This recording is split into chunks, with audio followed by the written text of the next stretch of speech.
त्यामुळे अभ्यास हा एक भाग झाला. आणि आता जे तुम्हाला मी दाखवतोय, जी टेक्निक्स दाखवतोय, ती टेक्निक्स तुम्ही ती आत्मसात करायला लागाल, किंवा आहारामध्ये जे तुम्हाला मी काही सुचवेन ते तुम्ही घ्यायला लागाल. तेव्हा त्यानुसार तुम्हाला या सगळ्या जे काही तुम्ही अभ्यास कराल त्याचा प्रत्यक्ष अनुभव यायला लागेल. आणि तो अनुभव यायला लागल्यानंतर मग हे तणावमुक्तीचं, त्याला स्कोप आणि लिमिटेशन म्हणतात, म्हणजे त्या तणावमुक्तीची ती क्षमता किती आहे, ती पोटेन्शियल्स किती आहेत, ती किती कल्याणकारी आहे, हे तुम्हाला स्वतःला अनुभवायला लागतं आणि मग तुम्ही त्याचा प्रसार करायला लागता. तर आता आपण हे मुद्दाम सांगण्याचं कारण असं की इथे पुस्तकं मांडून ठेवण्याचं एरवी काहीच कारण नाही आहे. परंतु ही पुस्तकं तर हे ते वैद्यकीय व्यवसाय, व्यवहार आणि ध्येय हे पुस्तक आहे.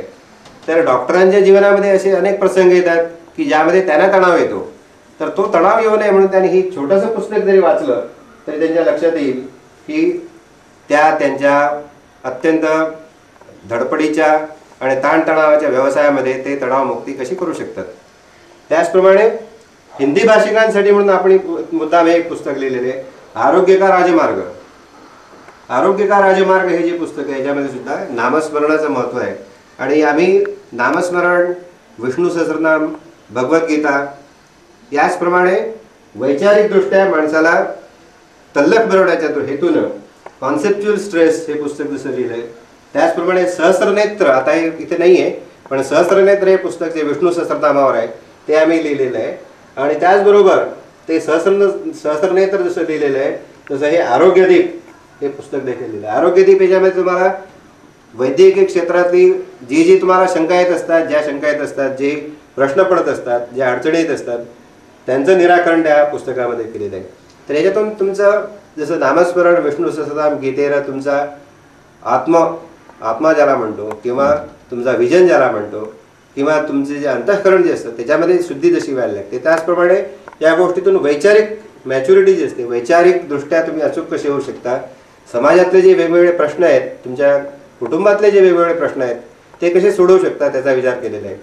त्याचप्रमाणे तुमच्या भावना या कशा सुदृढ व्हाव्यात, त्या कशा सहृदय व्हाव्यात, त्या सहिष्णू व्हाव्यात, त्या कशा खंबीर व्हाव्यात, या दृष्टीने ही पुस्तकं जी आहेत गोष्टीची, म्हणजे कादंबऱ्या आहेत आणि गोष्टीची पुस्तकं आहेत, आणि ही स्ट्रेस मॅनेजमेंटची पुस्तकं जी आहेत त्याच्यातून तुम्हाला फायदा होतो.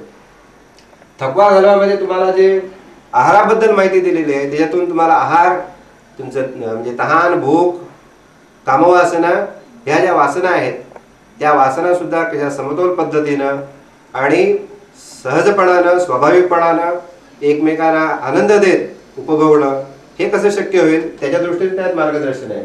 आणि शरीर खंबीर कसं करावं या दृष्टीनं चैतन्य साधनामध्येच नव्हे तर थकवामध्ये सुद्धा अनेक व्यायामाचे प्रकार दिलेले आहेत. पण ते व्यायामाचे प्रकार नुसते चित्र दाखवून पूर्णपणे स्पष्ट होत नाहीत, म्हणून आज आपण हे प्रत्यक्ष दृक्श्राव्य माध्यमाच्या हेतूनं, त्या दृक्श्राव्य माध्यमाच्या मार्गानं आपण हे जाणून घेतोय. आता आपण